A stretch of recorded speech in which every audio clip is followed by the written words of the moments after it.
Oiê! Seja muito bem-vindo ao Na Leitura. Hoje, damos continuidade à obra 3 de Valérie Perrin. Prepare-se para mergulhar nessa história de amizade, mistério e reencontros. Lembre-se de que essa é uma narração caseira, então caso escute barulho de pássaros ou qualquer outro ruído, é apenas a vida real acontecendo. Vamos juntos? Capítulo 8 de dezembro de 2017. Devo ter pego uma amidalite. Coloco um cachecol no pescoço. De tanto silêncio, de tanto viver sozinha, minha garganta é frágil. Não é dia de ração. Mesmo assim, deixo 30 quilos no portão do abrigo. Como sempre, ouço os cães, mas não os vejo. Como sempre, o sujeito alto com a barba por fazer vem buscá-los, murmurando. Eles agradecem. Nina está aí? Pergunto. O jeito faz uma pausa, como um vídeo interrompido. Geralmente não digo nada além de um olá e um tchau. Mudo imediatamente de ideia. Não dou tempo para que ele me responda e corro em direção ao carro. Ele me segue com os olhos. Faço um gesto vago para me despedir. Não sei o que me deu. Uma mistura de emoções, sem dúvida. A escola destruída, a foto da turma reencontrada, a memória que vem à tona tantas vezes nos meus sonhos, inclusive no que tive ontem à noite, em que me vi de volta lá, na casa da Nina. É a noite do enterro. O medo, o estupor, os gestos lentos, Etienne sua palidez, suas olheiras, sua respiração e Nina trepando em outro lugar. Mas o que mais me assombra é que encontraram um corpo dentro do carro no Lago da Floresta. A informação foi confirmada. A polícia vai fazer uma pesquisa para tentar identificar o corpo. Não sei porquê, mas não tenho autorização de mencionar isso no jornal por enquanto. E queria tanto contar para Nina.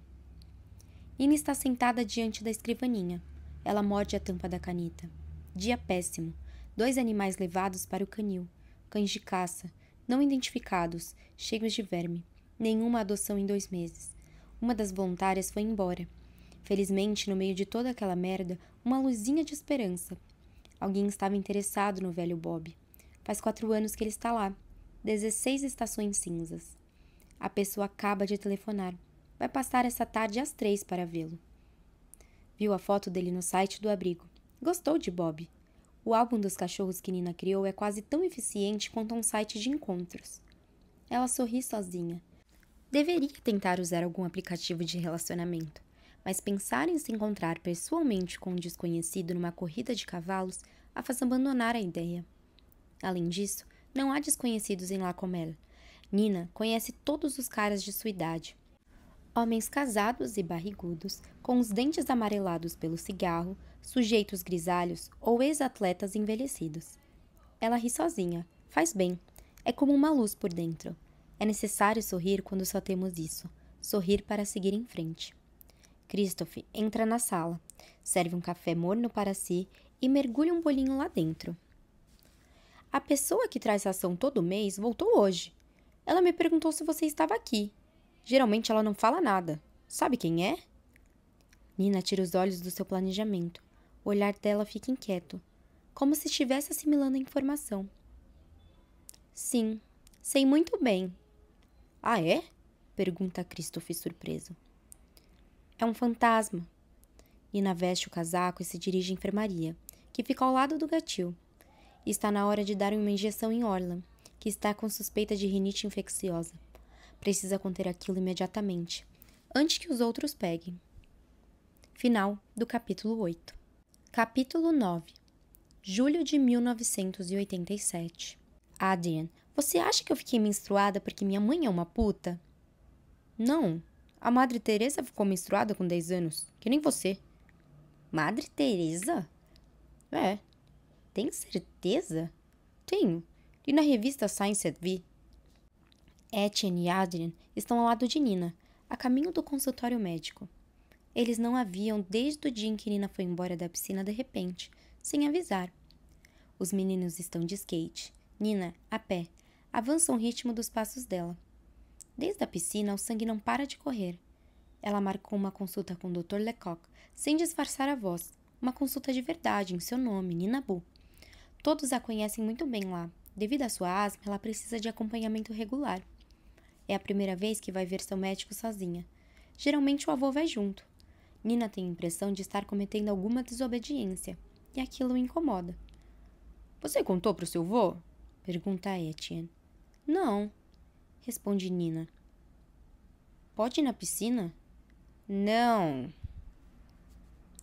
Quanto tempo dura? Indaga Etienne preocupada. Não sei bem, 6 dias mais ou menos, mas vocês vão na piscina. Não vamos deixar você sozinha, exclama Adrien com indignação.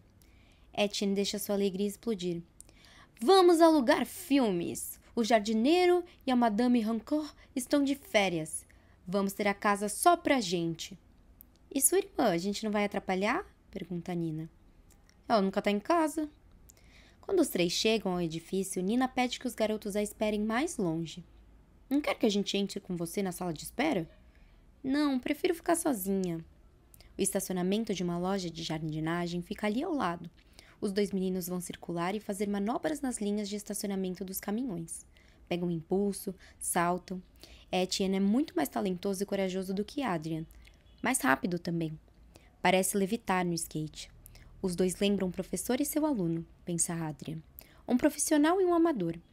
Etienne tem um domínio perfeito do próprio corpo, uma agilidade e flexibilidade inatas. Cresceu muito e tem 2 cabeças a mais de altura do que Adrien. Sobre as rodas, na água, sobre a terra, Etienne controla o equilíbrio e a beleza de seus gestos. Não dá para acreditar quando ele atravessava a piscina grande nadando crawl. É uma fatalidade que Adrien já internalizou. Não nascemos todos no mesmo nível. Ele decide fazer uma pausa. Seus joelhos e braços estão feridos, e os pulsos doem por causa das manobras que ele tenta fazer para imitar Etienne. Adrien se abaixa para amarrar um dos seus cadarços, quando sente um olhar como uma faca plantada nas suas costas. Surpreendido pelo mal-estar vertiginoso que o atravessa, ele se vira e congela. É como um chute na barriga. Sua respiração para. Ele está ali, a cerca de 300 metros dele. Há quanto tempo ele observa a Adrien? Será que ele o seguiu?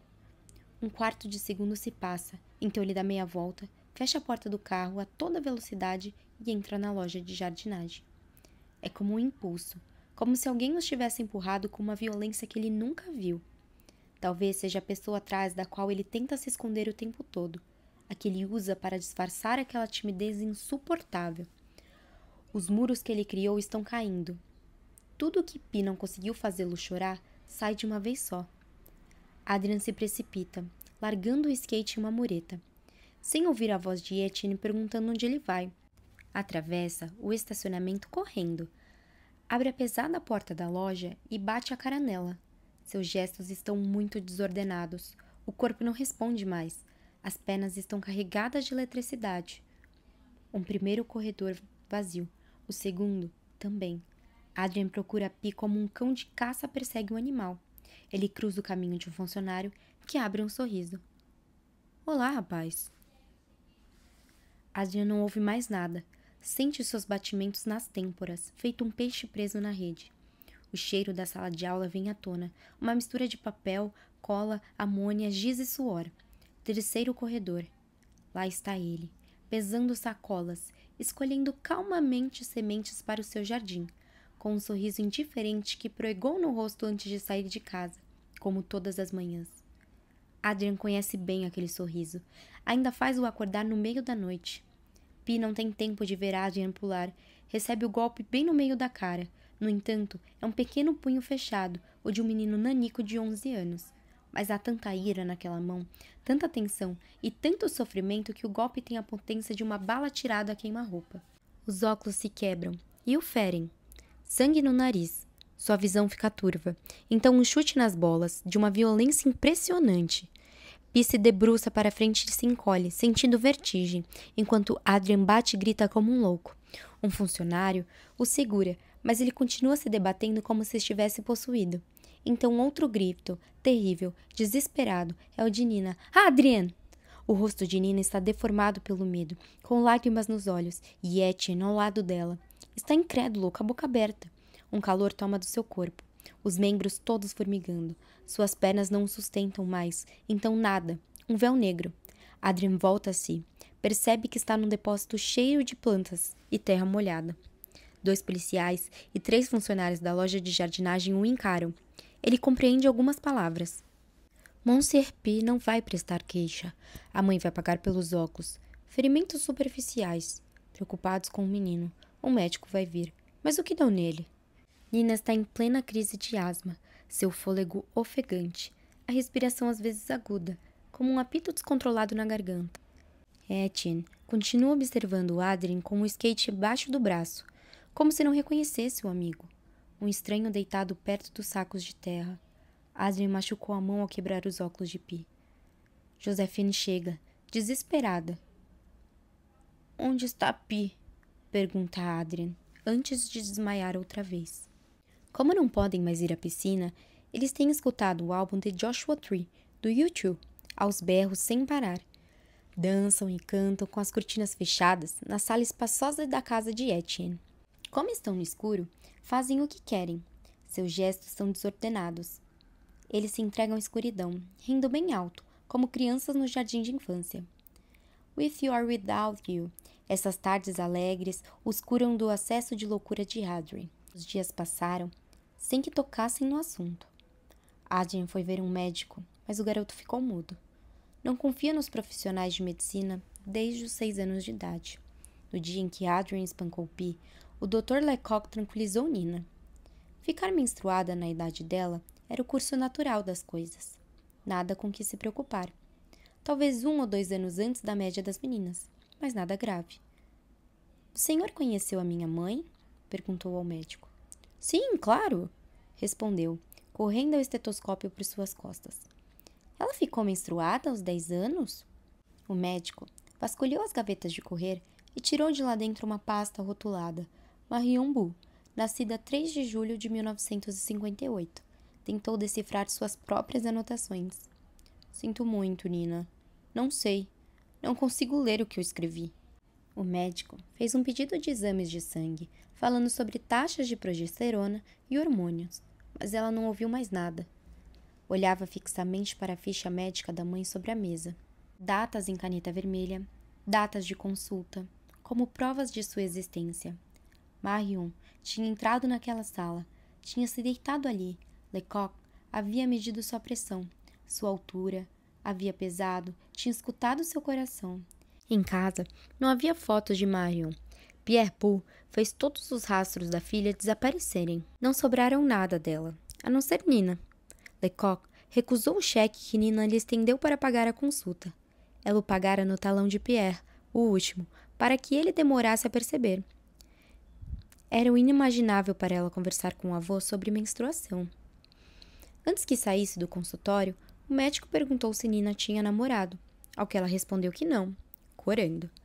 Bom, se arrumar um, você vai ter que voltar aqui para que eu receite pílulas anticoncepcionais. Será que ele disse a mesma coisa para sua mãe? Ela saiu do consultório em transe, imaginando as amidalites e febres de Marion, suas quedas de bicicleta, seus hematomas e suas dores de barriga. Procurou os meninos no estacionamento da loja de jardinagem, ansiosa para contar tudo, como quando voltamos de uma longa viagem. Dentro da loja, ela avistou Etienne de costas, paralisado, Pi caindo no chão e Adrien batendo nele como um louco. Distribuindo chutes, desfigurado pela raiva, vermelho como um tomate, o cabelo molhado de suor. Nina sentiu um medo terrível, algo semelhante ao pânico. Iam tirar Adrien dela. Iam separá-los. Como nos filmes que a faziam chorar, em que prendiam delinquentes em reformatórios dignos de pesadelos. Adrien ia abandoná-la como a mãe havia feito pouco tempo depois de seu nascimento. Ela gritou o nome dele. Adrien parou de repente. Estupefato, chegou para trás, olhou para o professor caído no chão e desmaiou. Os brônquios de Nina começaram a falhar. Uma crise forte. Pessoas vieram socorrer. Pi se levantou sem olhar para ninguém. With or without you. Os 3 cantaram a pleno pulmões. Dançam de olhos fechados, por mais que o cômodo esteja imerso na penumbra. Há alguns dias que o piso da sala serve de pista. Eles comem porcarias, assistem às fitas VHS que enfiam no aparelho, várias vezes seguidas quando gostam do filme, hipnotizados. Nina sempre se posiciona entre Etienne e Adrien. Às vezes, Etienne chupa o dedo discretamente. Também decidiram fazer música juntos. Começaram uma banda.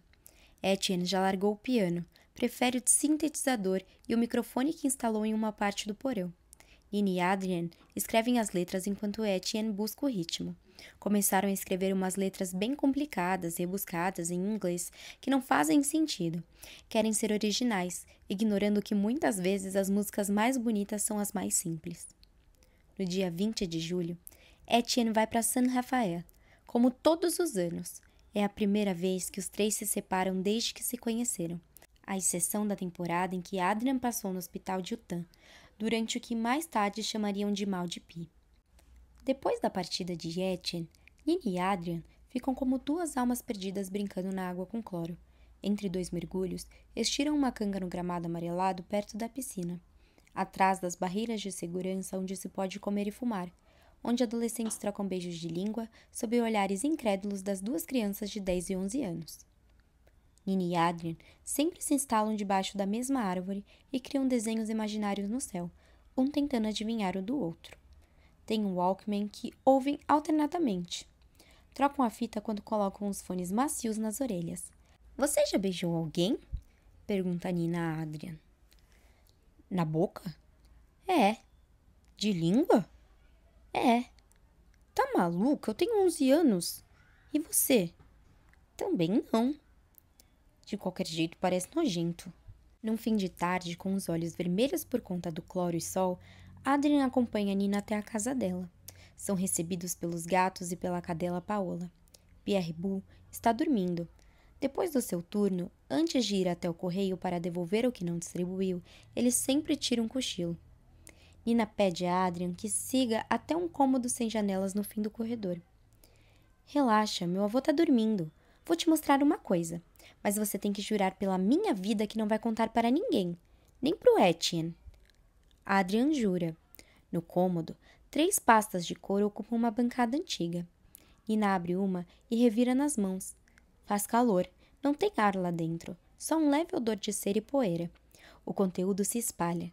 Dezenas de cartas e cartões postais onde se vê um mar. Paisagens que Nina passaria horas admirando, e sempre as mesmas palavras no verso. Está sol, tudo vai bem. Beijos.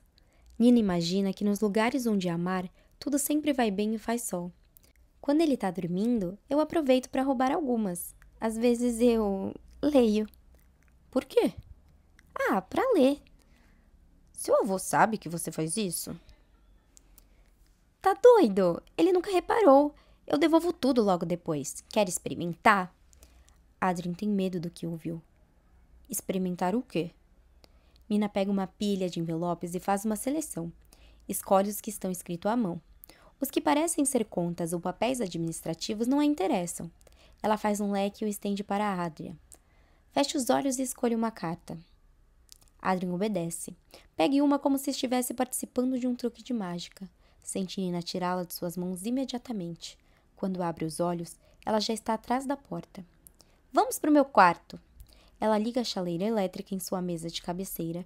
Alguns segundos depois, passa o envelope acima do vapor que a água fervente cria, abrindo a velocidade da luz. Estende a carta para Adrian. Vai, lê em voz alta. Adrian tem a sensação de estar participando do maior fraude de todos os tempos. Já consegue se imaginar em um reformatório, onde menores de idade são enfurnados e maltratados por sujeitos piores do que Pi. Um delinquente que não apenas espancou o antigo professor, mas que lê cartas roubadas. Ele sente a respiração e os batimentos cardíacos se acelerarem. Segura o papel com força entre os dedos para que Nina não perceba que está tremendo como uma folha ao vento. Vê uma letra fina, nervosa, em tinta roxa. Inspira profundamente antes de começar a leitura para que sua voz não o traia. Meus filhos queridos, mando um bom dia aqui dos Alpes, onde faz sol. As noites são frescas. Se por acaso começa a chover, nós passamos frio. Mas isso é raro no mês de julho. Minha estadia está correndo muito bem. Os médicos querem me manter no sanatório por muitas semanas. Espero poder vê-los antes da volta às aulas. Espero que estejam se comportando bem com o papai. Meu pequeno Léo, você está estudando direito a sua ortografia? Minha doce Saibal, está gostando da colônia de férias? As monitoras estão sendo gentis com vocês? Estou morrendo de saudades, meus anjos. Digam ao papai que eu o amo com todas as forças, assim como amo vocês, e que eu vou ficar boa bem rápido. Mamãe. Adrian devolve a carta para Nina, que está vidrada no movimento dos seus lábios. Minha mãe nunca me escreveu, diz ela. Você sabe onde ela mora? Não. Nunca viu ela? Vi sim. Ela veio aqui várias vezes. Com certeza para pedir dinheiro pro meu avô. A última vez foi em 1981. Eu tinha 5 anos. Você lembra? Um pouco. Qual o nome dela? Marion. Ela trabalha com o quê? Não sei. Por que você diz que ela é uma puta? Nina dá de ombros. E você sabe quem é seu pai? Não. Seu avô sabe? Não. Acho que não. E você? Como é seu pai? Pergunta Nina. É casado, mora em Paris. E vocês se veem às vezes? De vez em quando. Ele fede a clorofila e está sempre mastigando um chiclete nojento. Eu detesto o cheiro. Às vezes ele me busca me levar no restaurante. É horrível. Não tenho nada para dizer para ele. Ele também não tem nada para me dizer. Espero a sobremesa fazendo perguntas que preparei antes de encontrar com ele, para que não fique um silêncio constrangedor demais. Você acha que ele tem outros filhos? Não sei. Talvez você tenha uma irmã ou um irmão. Talvez. Ele nunca te disse? Nunca. A voz grave de Pierre Bou ressoa ao pé da escada. Nina, o que você está fazendo? As crianças dão um pulo. Nina esconde o envelope debaixo do travesseiro. Adrian desce para cumprimentar o avô da sua amiga, com o skate debaixo do braço. O homem, solene, diz: Tenho que falar com você. Adrian fica muito incomodado. Acha que Pierre Bou vai lhe dar uma lição de moral depois de ter agredido Pi. Adrian o segue para dentro da cozinha com a expressão de um condenado. É possível que o avô peça que Adrian pare de sair com sua neta, o que seria impensável, inadmissível, impossível. Nina é a luz de Adrian. É como sua irmã, e o oposto de uma irmã, porque eles se escolheram.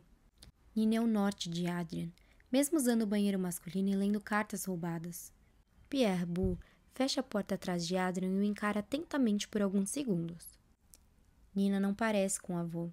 O velho tem olhos azuis acinzentados, parecidos com a cor da roupa que sua mãe tira frequentemente da máquina de lavar, gritando: Merda, desbotou de novo!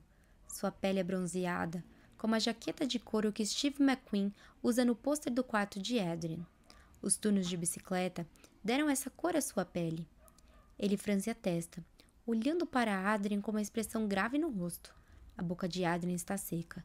A sensação é quase a mesma de estar diante do quadro na sala de Pi. Pensei em um presente de aniversário para Nina, mas queria sua opinião. Um cavalete, tubos de tinta. Você acha que ela vai gostar? Adrian tem dificuldade para responder. Estava tão desesperado para aquelas palavras que precisa de um tempo para assimilá-las. Sim. Tem certeza? Sim, eu acho. Você acha ou você tem certeza? Porque ela só desenha com grafite preto.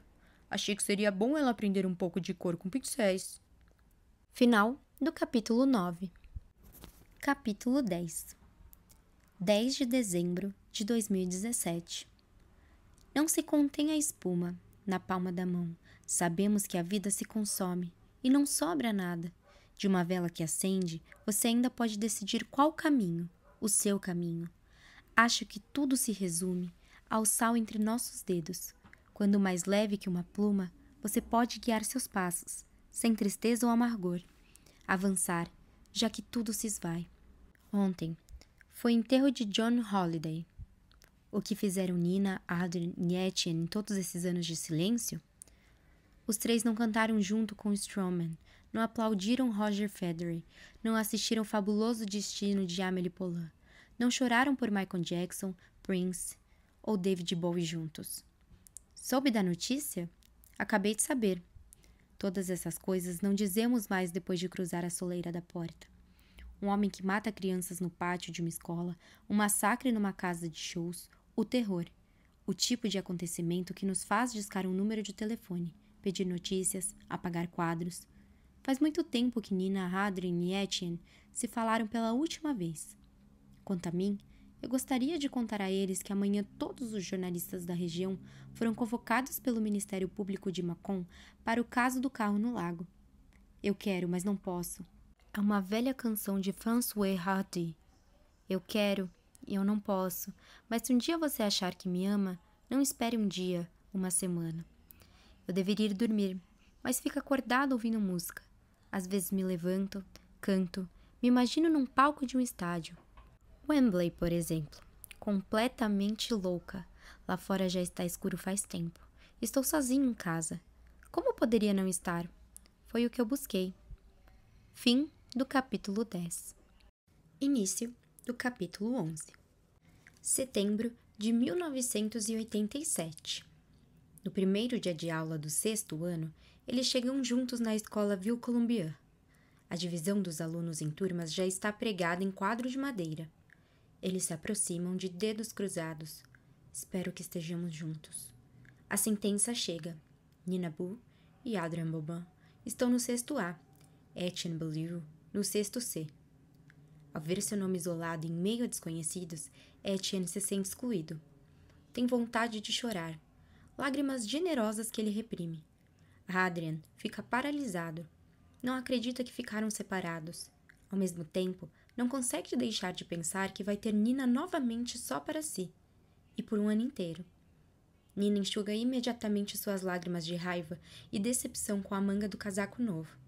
Vai ser um vexame se alguém a ver chorar na escola. Ela dá ordem a seus brônquios para que fiquem calados. Nada de crise hoje. Corpo, eu te proíbo, eu proíbo, proíbo. Ela está vestindo um casaco de moletom, uma calça jeans áspera e tênis brancos demais, com a mochila quase vazia nas costas. Etienne tira o casaco, muito quente, joga uma mecha de cabelo para trás, baixa a cabeça. Seu perfil é perfeito. Nina poderia passar o dia inteiro desenhando Etienne. Ele está começando a sair da infância para entrar na adolescência, e já é perceptível a diferença entre seu rosto e seu corpo. O pote de um esportista grande e musculoso, um rosto cujos traços quase lembram os de uma menina. A mesma contradição entre a sua vestimenta clássica e o broche da banda de punk rock Berruet Noir, que ele tem preso na mochila jeans. Adrien fica em silêncio. Observa os alunos mais velhos. São muito mais numerosos do que no pátio nos primeiros anos do ensino fundamental. E muito maiores. Tem alunos do 9º ano, que medem pelo menos 1,80 m. Adrien se sente minúsculo naquele espaço imenso. Vestindo uma calça jeans, tênis brancos e uma jaqueta de couro preta que seu pai comprou para ele em Paris, ele se sente fantasiado. Adrien recortou a foto do vocalista do Depeche Mode e a enviou pelo correio com um bilhete, que era a mesma jaqueta que ele para a volta às aulas. Obrigado. Ele observa os edifícios da escola com inúmeras janelas. Nomes de poetas batizam cada um. Percebe que não há nomes de mulheres. Será que é porque mulheres são os poemas e por isso não escrevem nenhum? Ele se vira e olha para Nina. Sim, as meninas são poemas silenciosos. Todos os outros alunos se juntam às suas turmas. Os 3 ficam parados diante do painel, atordoados, como se alguém fosse aparecer para avisar que havia ocorrido um engano, que na verdade eles estavam juntos. Bom, eu vou indo, diz Etienne com ar despreocupado. A gente se encontra na cantina. Me esperem, hein? Quando ele vira as costas para os dois, morde violentamente a parte interna da bochecha. Lista de merda. Tenta não chorar na frente dos outros. Encontra o número da sua sala. Edifício Hugo, sala 12. Está atrasado e com sangue na bochecha. A professora é muito magra e feia, um pouco torta, com escoliose. Não está ali para brincadeiras e já avisa logo. Eu vou ser paga para ensinar aqui até me aposentar. Se vocês tiverem vontade de estudar, maravilha. Caso contrário, podem se sentar no fundo da sala. Isso não é problema meu. Primeiro exercício do ano. Encontrar a boa aluna, uma menina solitária. Dá para ver imediatamente pela cara quem é estudiosa, pela gola da blusa, pela postura. Etienne a localiza. Se senta ao lado dela. Ele a conhece de vista. Acha que estudavam juntos no primeiro ano. Ela sorri para ele. Todas as meninas sorriem para ele. Sim, é Edwige Thomasin. Um crânio. Ele vai poder copiar as respostas dela nas provas. O ideal seria conseguir se sentar ao lado dela em todas as matérias, segui-la por toda parte. Etienne sempre convenceu a mãe de que era estudioso, mas a verdade é que ele cola. No ano passado, foi bem fácil colar de Nina. No ano anterior, colava de Aurélien Bisset.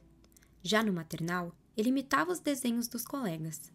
Ele tem capacidade de ir bem na escola, mas lhe falta coragem.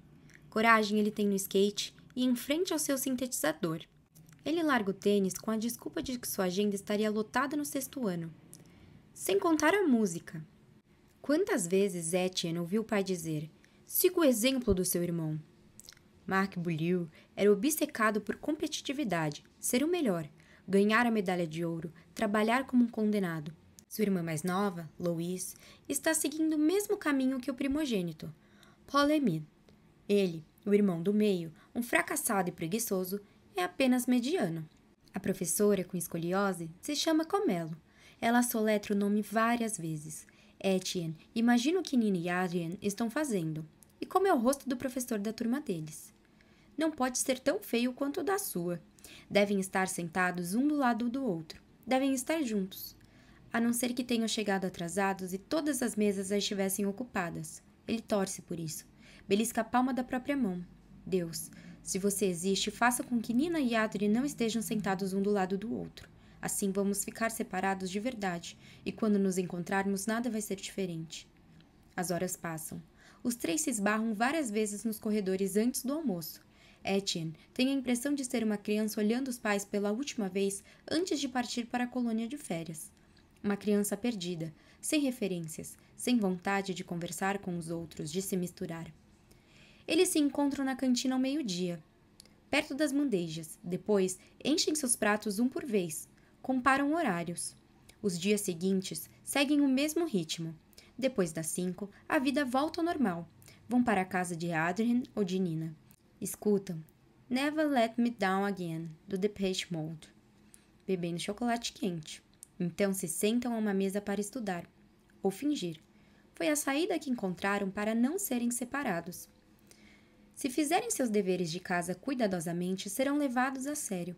Se tirarem boas notas, irão até o fim da escola juntos e darão um jeito de passar nas provas finais. Dessa forma, ficarão juntos no ensino médio, aconteça o que acontecer. Etienne espera que Adrien ou Nina termine seu dever para copiar. Ele muda apenas algumas palavras.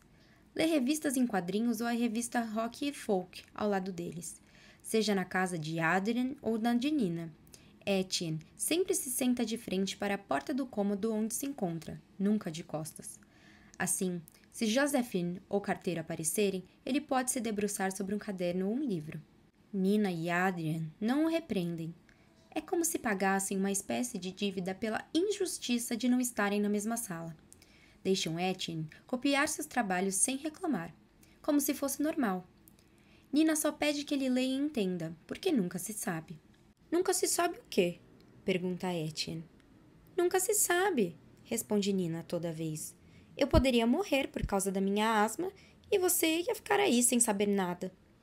Às vezes, as 2 turmas pegam um ônibus escolar juntas para visitar um castelo ou uma abadia. Etienne chega primeiro para guardar 3 lugares no fundo. Como é maior que os outros, ninguém protesta. Os trajetos raramente duram mais de 1 hora, mas ninguém pode lhe tirar essa hora. Tirando seus amigos, Etienne definitivamente detesta o 6º ano. 9 de julho de 1988. O 6º ano termina dali algumas semanas. Há cerca de 30 adolescentes em torno dos belos sofás de couro branco que Marie-Laure Beaulieu cobriu com lençóis. Alunos de 6º ano e 7º anos misturados, sem coragem de dançar. Meninas com meninas, meninos com meninos. É como quando derramamos óleo dentro da água. As gotas de óleo se aglomeram entre si. Etienne distribuiu convites para os alunos de várias turmas porque ouviu seu pai dizer à sua mãe que ele estava sempre enfornado em algum lugar com Nina e Adrien. Tem algo doentio nessa relação deles. O que ele queria dizer com doentio? Etienne procurou a palavra no dicionário. Não entendeu direito a definição. E também não teve paciência de ler até o fim. Ele detesta dicionários. Então convidou um monte de colegas para que o pai calasse a boca e parasse de falar do filho doentio. Louise, sua irmã mais nova, está sentada em um canto. Ela se parece com ele. Tem a mesma pele clara, os mesmos olhos azuis, o nariz, a boca. Acaba de completar 11 anos. Antes, Etienne achava que Marc não gostava dele porque não era seu pai, que sua mãe devia ter pecado entre o primogênito e o caçula. Mas, vendo como Louise é parecida com ele, não é possível. A mãe deles não teria transado 2 vezes com outro cara. Mas 3 noites por semana é a minha pele contra dela. E eu estou com ela. Nathan Robert trouxe uma garrafa de uísque debaixo do sobretudo e enche todos os copos de plástico. Para a maioria, é descoberta do gosto do álcool. Nadège Choulet, uma menina do 6º B de quem Nina gosta porque está sempre sorrindo, pergunta: Você está saindo com Adrien ou Etienne? Saindo para onde? Vocês se dão beijo de língua? Dão uns amassos? Como é que fica sua 3? Nina fica chocada com as perguntas. Não, a gente não faz isso. Nadège parece não acreditar em Nina, mas não liga para a resposta. Vai dançar. Outras garotas a imitam, cantando Such a Shame.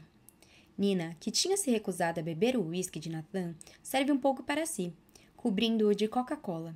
Um primeiro gole desagradável fica preso em sua garganta. Ela já bebeu um restinho de vinho ao tirar a mesa. Horrível.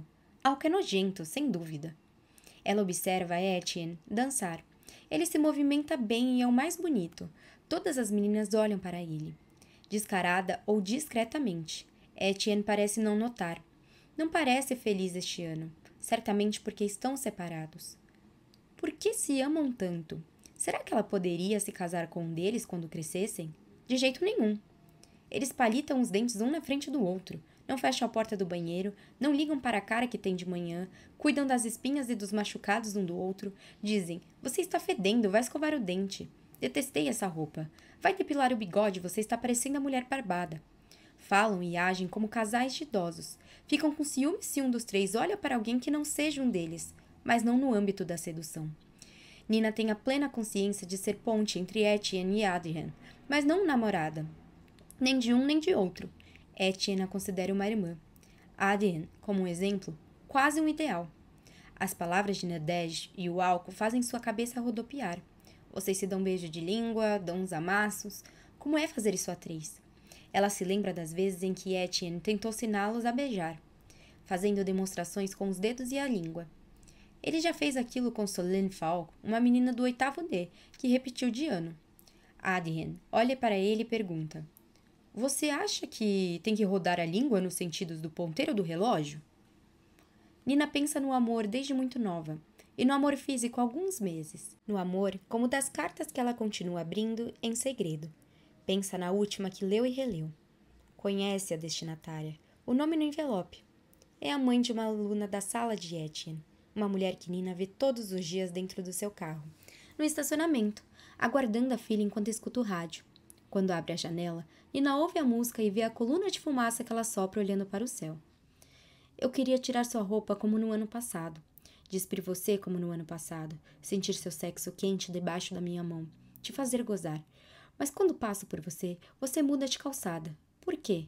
Me responda, me diga alguma coisa, me dê um sinal, qualquer um. Te fazer gozar. Nina não para de pensar naquilo. Sua mãe devia gozar. Só devia fazer isso. E preferiu aquilo à própria filha. Nina descobriu o prazer sozinha na sua cama. Procurou um calor. Como uma coceira, esfregou seu sexo no lençol. E então, noite após noite, sentiu a cabeça girar e o corpo se contorcer. Foi atravessada por uma sensação de exaltação ainda melhor do que a água na piscina. Ela ainda não conversava com Adrien e Etienne sobre amor físico. Só sobre beijos de língua. Ela pressente que um dia eles não poderão mais passar o tempo todo juntos. Em breves, eles terão vontade de beijar meninas grandes do 8º ano, de acariciá-las lá onde elas se tocam. Ela sabe que vai acabar acontecendo e que a deixarão de lado. Por enquanto, Etienne e Adrien ainda são pequenos, menores que ela, mesmo tendo a mesma idade. Com as meninas é assim mesmo. Elas são mais velhas desde o nascimento. Nina sente que seus peitos estão crescendo, enquanto nem Adrien nem Etienne têm um pelo sequer no queixo e pensam basicamente em fazer música e andar de skate. Seus peitos doem. Por enquanto, ainda não são visíveis, e ela veste casacos largos. Não quer que os meninos percebam que ela está mudando. seu cheiro, seus pelos púbicos, seus desejos, seus pensamentos, como uma revolução por baixo da pele. Ela não gosta disso. Gostaria de poder voltar à infância, a menininha que era, da doçura do leite quente que ela bebia antes de dormir. Como é violento crescer, mudar, ter que se adaptar. Ainda bem que ela pode desenhar.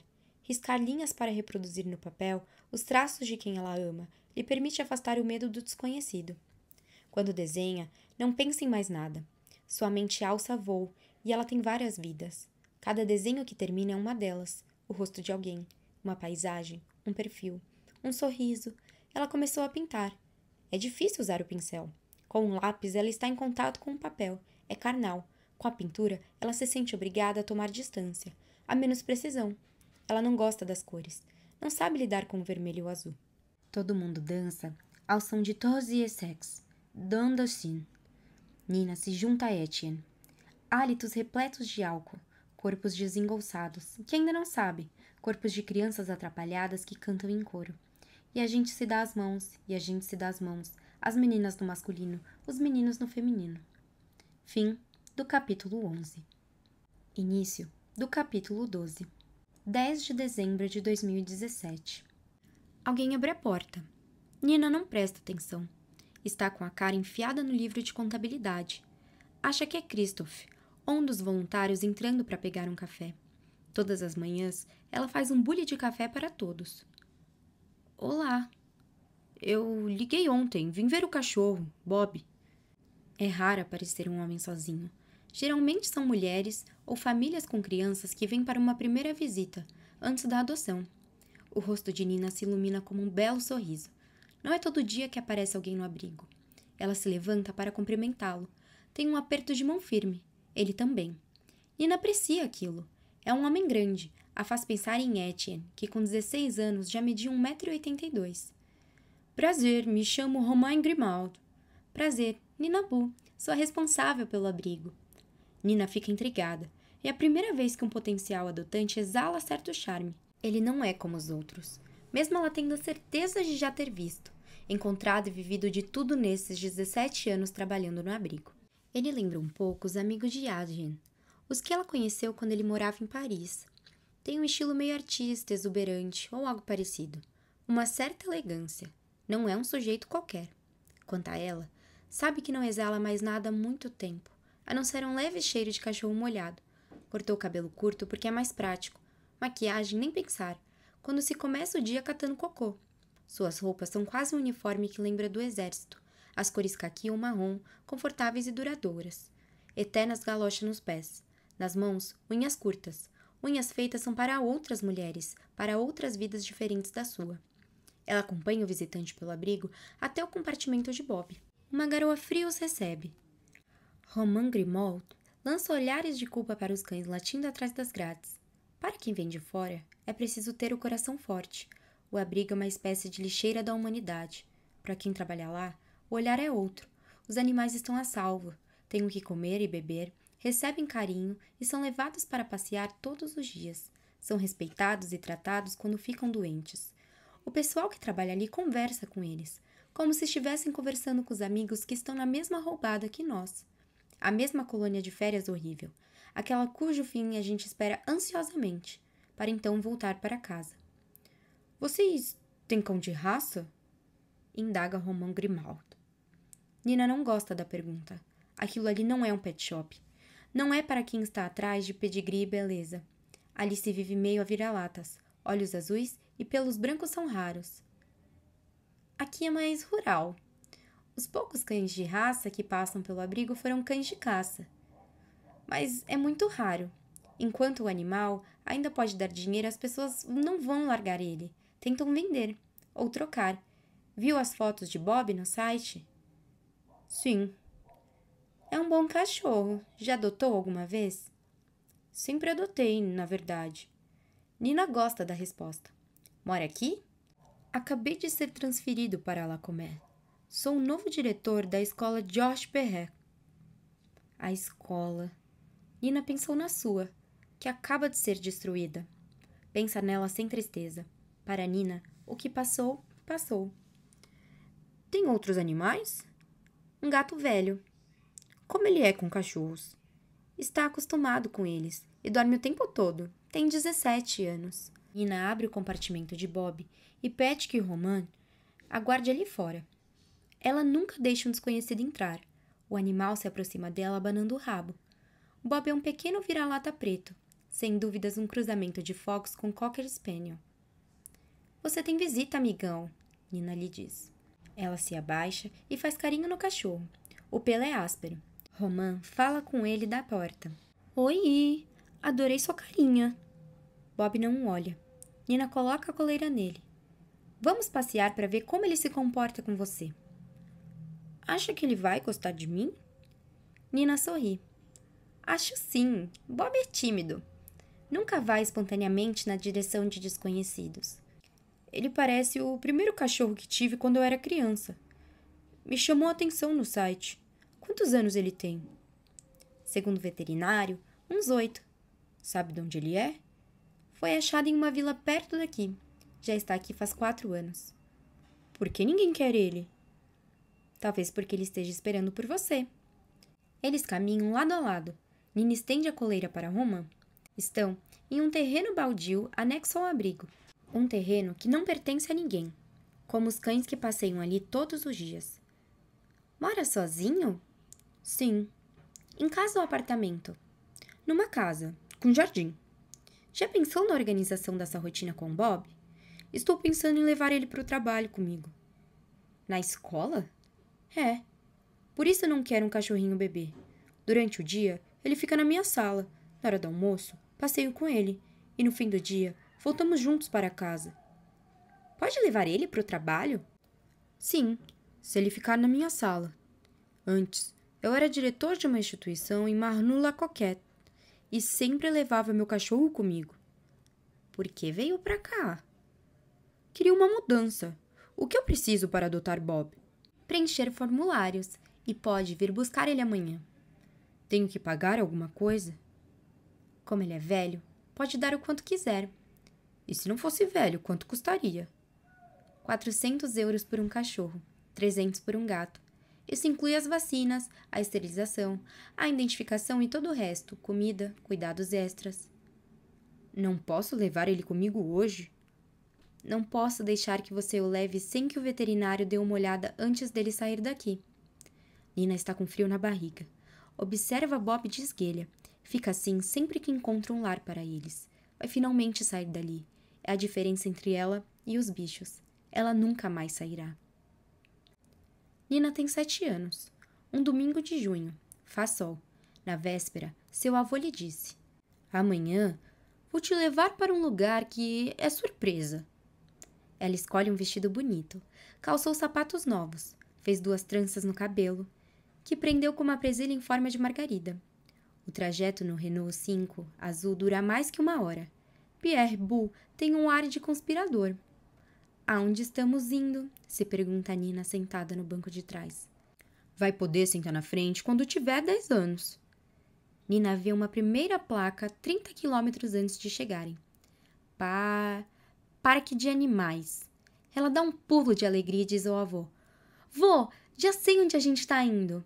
Quanto mais se aproximam, mais fotos ela vê de animais e de carrosséis em grandes painéis coloridos. Ela se agita, se remexe. Pierre Boulle sorri. Ele acertou em cheio. Na região, todos falam do parque de animais como se fosse o paraíso. Carrosséis, um trenzinho que dá a volta ao parque, batata frita e algodão doce. Animais como não se vê nunca. Hipopótamos, pumas, elefantes, lobos, macacos, girafas. Ao redor de Nina, famílias, risos, alguns cachorros, malcriações de crianças. Com um balão na mão, ela observa os outros observando os animais. Nina passa muito tempo isolada. Vê as coisas e as pessoas à distância. Ela está de mãos dadas com o avô. A mão dele é como uma ilha. No entanto, ela se sente mal. Está com dor de cabeça, a barriga pesada, uma fraqueza nas pernas. Seria por conta da multidão, do calor, da ausência dos pais, de seus pais. As pessoas em volta, as que têm sua idade, estão encaixadas entre uma mãe e um pai. Ela ouve: Mamãe, vem ver! Papai, olha! Ela própria nunca disse essas palavras. Dentro dos fossos, atrás de barreiras de vidro ou de grades, ela acha que os animais se parecem. É como se o cativeiro os uniformizasse. lhes dessem o mesmo comportamento, os mesmos olhares. Uma pantera negra, com um filhote na boca, anda de um lado para o outro dentro da jaula, buscando uma saída diante do olhar curioso e fascinado dos visitantes. Não tem nenhum canto onde possa se esconder, nenhuma intimidade, entregue, submissa, dissecada. Nina tem vergonha. O que diverte os outros a paralisa. É pequena demais para entender o que aquela vergonha significa. Só sente que não é igual, que algo ruge dentro dela. Fica aliviada ao subir no trenzinho que dá a volta ao parque, a 2 km por hora. Adormece apoiada no ombro do avô, exausta de tudo que está sentindo desde que chegou naquele lugar. Quer ver os lobos antes de ir embora?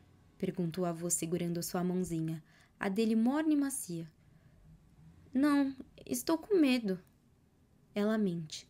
Nina nunca teve medo de nenhum animal. Fica aliviada quando entram de novo no carro e pegam a estrada. Fica aliviada de dar as costas para aquele lugar. Gostou? Gostei. Obrigada, vovó. Do que mais gostou? Das girafas ou dos leões?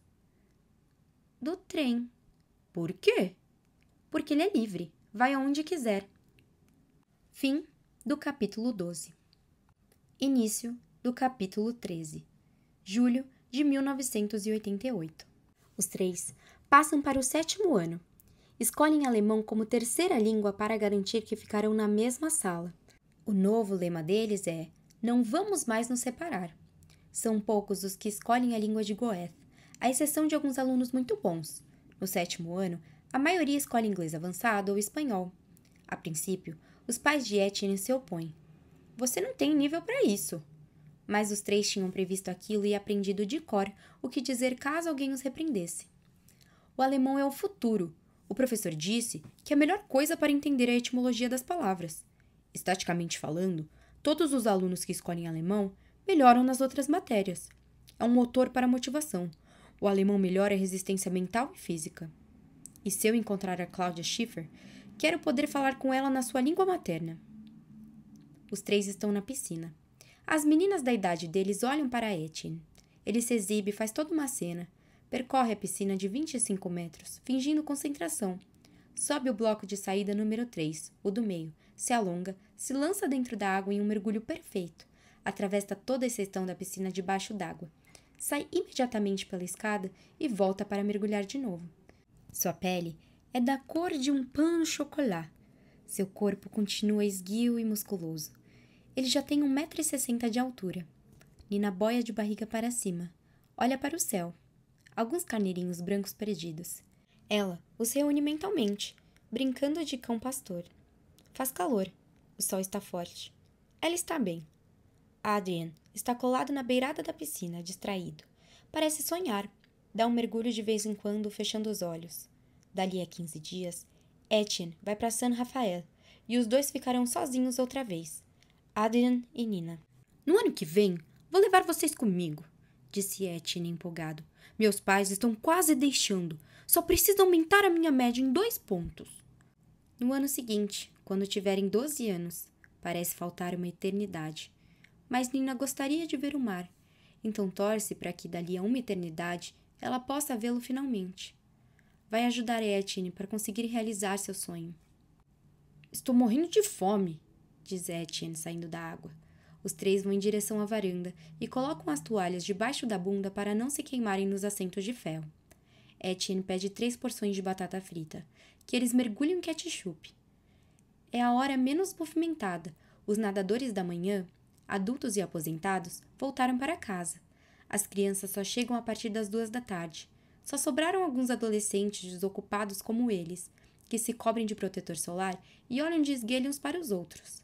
As meninas riem alto em suas espreguiçadeiras de plástico, enquanto os meninos saltam de pranchas. Seus corpos mudaram. Eles cresceram, se engrossaram. Quando Etienne e Adrien descobrem os seios de Nina por baixo do biquíni, arregalam os olhos. Dói? Pergunta Adrien. Um pouco, respondeu Nina, lacônica. Etienne não se espantou. Já está começando a flertar regularmente, mas nunca dura muito. Fica com as meninas por cerca de 2 dias. No primeiro parece apaixonado, no segundo nem um pouco.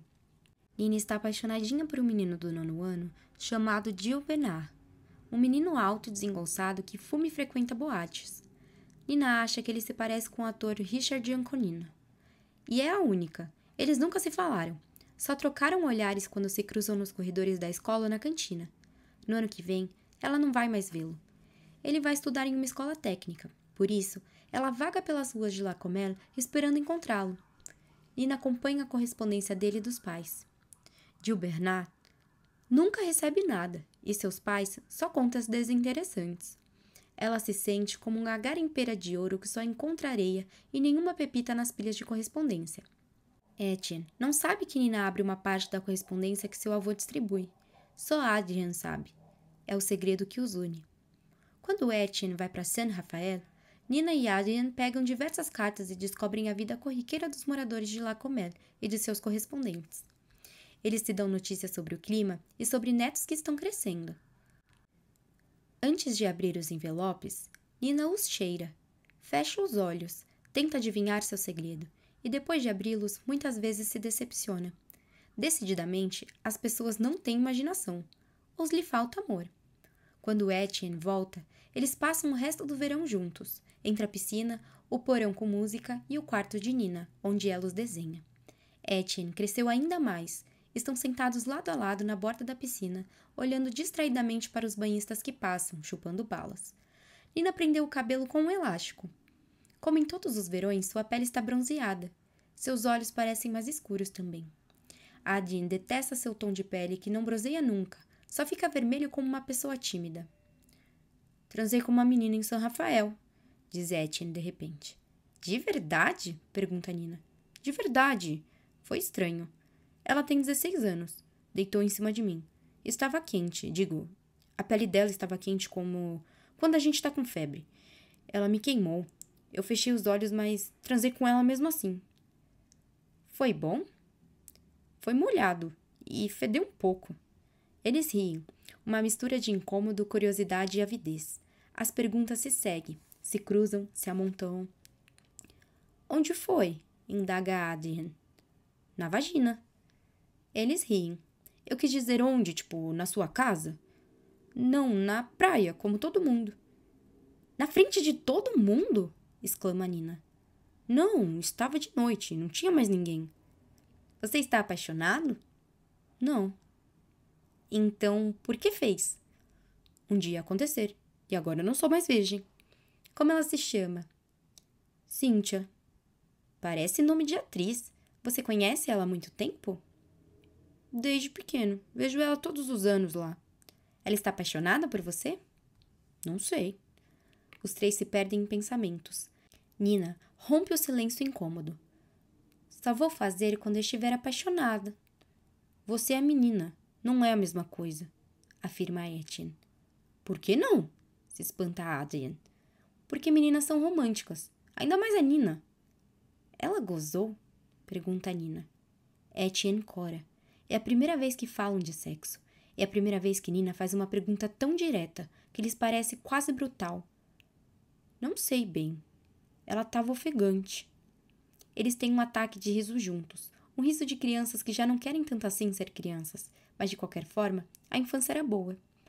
Presos entre balas de coco e o futuro, entre besteiras e uma voz que muda, entre as rodas de uma bicicleta e os sonhos de andar de moto na estrada. Fim do capítulo 13. Início do capítulo 14. 11 de dezembro de 2017. Nina estaciona o carro na frente do abrigo. Cumprimenta Joseph e Simone, os voluntários que aguardam no portão. Joseph é um pedreiro aposentado, um homem miúdo e com a pele vermelha que está sempre com um cigarro de palha nos lábios. Volta e meia, ele se dá ao trabalho de acendê-lo. Simone perdeu o filho em um acidente de carro. Se não levasse os cachorros para passear todos os dias, ela se mataria. As coleiras que ela segura a fazem manter de pé. Os animais abandonados são sua bengala. Desde que começou a trabalhar no abrigo, Nina viu passar muitos voluntários. Eles chegam e partem, numa espécie de desfile eclético. Maçons, cuidadoras, burguesas, viúvos velhos, jovens meio perdidos. Almas solitárias e meio sensíveis demais, que se remendam limpando as gaiolas, consertando as grades, conhecendo pessoas, batendo papo ao redor de um café quente, trocando as chapas metálicas que cobrem um canil. E, um dia, eles partem porque estão melhores ou porque estão de mudança ou porque vão se casar. Um dia, avisam que está difícil demais ou tarde demais e desaparecem tão subitamente quanto chegaram. Nessa manhã, Nina tem um encontro marcado com Romain Grimard. Nessa semana, Bob vai embora. No abrigo, quando um gato ou um cachorro é adotado, todo mundo carrega uma festa silenciosa no peito. Os dias de adoção são especiais.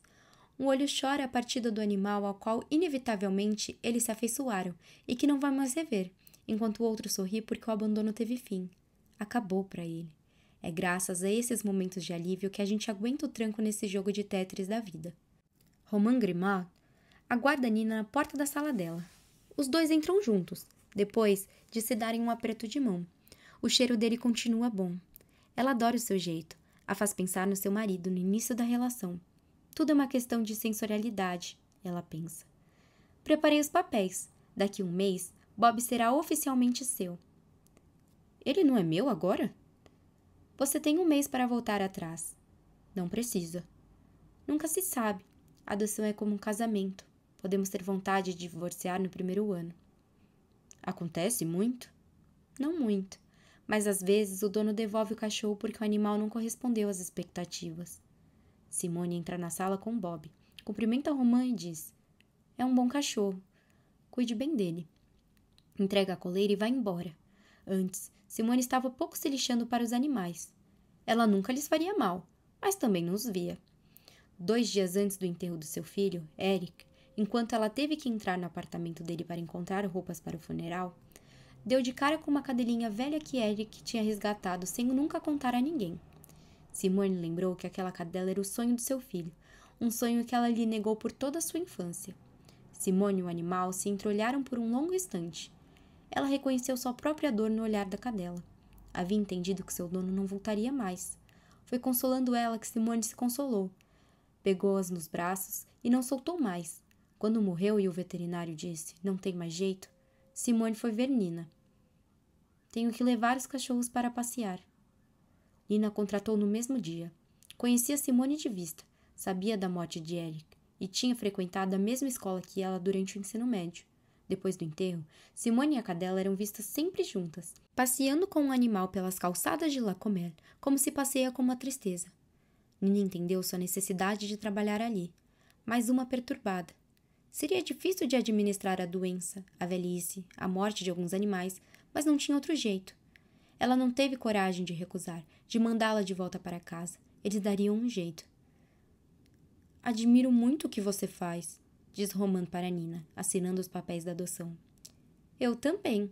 Não deve ser fácil administrar uma escola. O mais difícil de administrar não são as crianças, são os pais. Nina sorri. Romain preenche o cheque. Você não é obrigado, lembra Nina. Eu sei. Eles agradecem.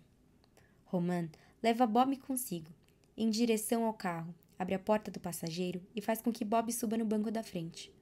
Vou dar notícias. Nina tira uma foto de Bob com seu celular. Um aceno de mão e o carro desaparece. Nina fica plantada ali por alguns segundos, sentindo o cheiro de gasolina e o cachorro molhado. Então volta para sua sala, entra no site do abrigo e posta a foto de Bob que acabou de tirar escrevendo Bob adotado, com um coração ao lado. Fim do capítulo 14. Início do capítulo 15. 10 de novembro de 1989. Eles estão no 8º ano. É a primeira aula do dia. Mesma configuração da aula de Pi. Nina está sentada ao lado de Etienne e Adrien, atrás dela, observa sua nuca. Ela cortou o cabelo recentemente. Está parecendo um pouco menino. Adrien não gosta muito. Nina começou a passar lápis debaixo dos olhos, um traço mal feito que realça seu olhar sombrio. Etienne diz que parece sujo. Ela responde que ele não é nada rock and roll. Monsieur Schneider, professor de alemão, entra na sala completamente eletrizado. Aconteceu alguma coisa. De repente, todos param de conversar para observá-lo. Costuma ser um sujeito reservado, cuja cabeça parece entrar no meio dos ombros como se tivessem batido nela para que desaparecesse pouco a pouco dentro de um corpo desajeitado e rígido. Ele fala num tom de voz bem baixinho e entendia gerações de alunos há mais de 20 anos. Usa uma mochila como se estivesse indo viajar e estivesse ali para se despedir dos alunos. Geralmente, ninguém para de conversar quando ele entra na sala, mas, naquela manhã, Algo parecia diferente. Nina chega a achar que o professor andou bebendo, de tanto que seus olhos brilham. Ele derruba todos os livros no chão ao abrir a mochila. Os alunos gargalham. É uma turma pequena. Só 15 alunos estão na aula de alemão, juntando o sexto e o sétimo ano.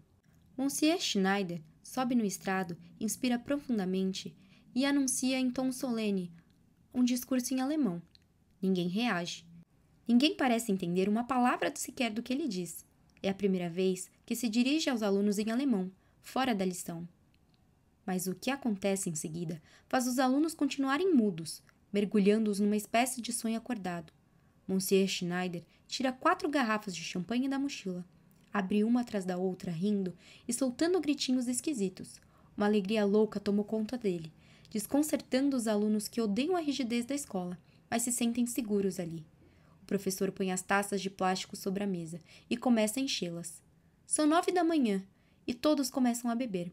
O professor brinda alegremente com cada um dos alunos.